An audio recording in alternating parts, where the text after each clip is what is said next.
Chers auditeurs, dans ce nouvel épisode, nous allons parler de la transition après la vente et pourquoi elle peut faire la différence entre une session ordinaire et une session réussie. Bien souvent, la valeur d'une société dépend autant de sa capacité à être transmise que de ses résultats financiers.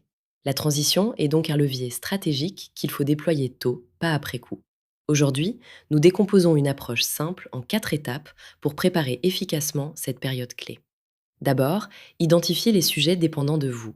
Listez les décisions, les relations et les compétences qui passent par vous. Plus la liste est longue, plus il faudra anticiper une passation structurée. Par exemple, un dirigeant qui gère personnellement la relation avec 3 clients clés doit préparer une passation soignée.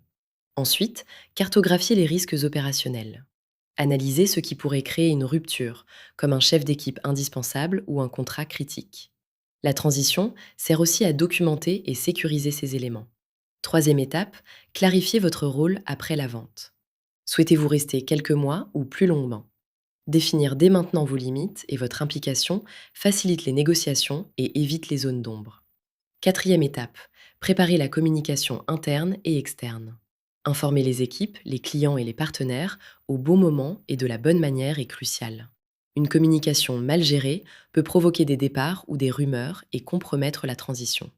En parallèle, les erreurs fréquentes à éviter incluent d'attendre la signature pour réfléchir à la transition, sous-estimer la dépendance du business aux dirigeants, mal gérer le timing des communications et croire que la transition sera naturelle sans travail préparatoire.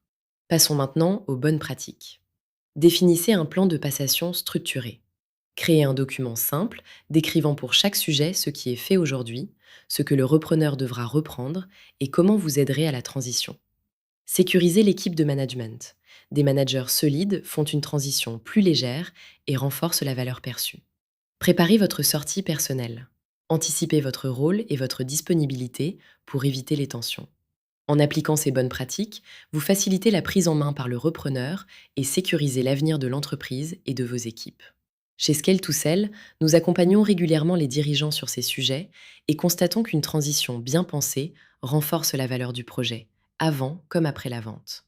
Parce que nous pensons qu'une société ne se vend pas, elle s'achète.